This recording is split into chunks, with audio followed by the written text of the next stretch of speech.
For this last problem, we have to follow the same steps we were using before, which would be to multiply both sides by 10 in order to cancel out the bottom digit, which is 10 in this case.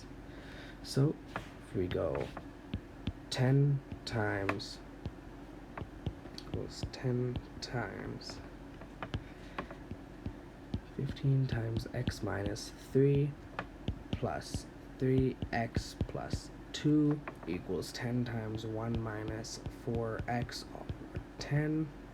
So you'll see that this 10 will cancel with that 10, and we will be left with 10 times 15 times x minus 3 plus 3x plus 2 equals 1 minus 4x. So now let's use our bedmass rules. Since we need to deal with this 15, let's multiply it through. We have 10 times 15x minus 45 plus 3x plus 2 equals 1 minus 4x. Now let's deal with this 10.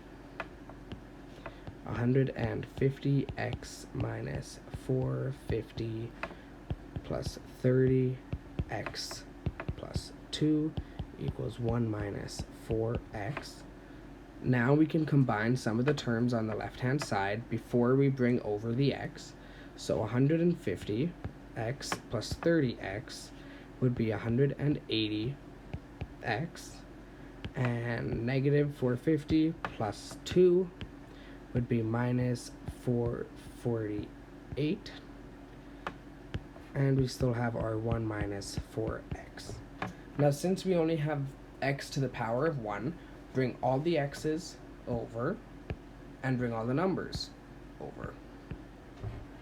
So therefore we now have 180x plus 4x equals 1 plus 448, or 184x equals 449, or x equals 449 over 184.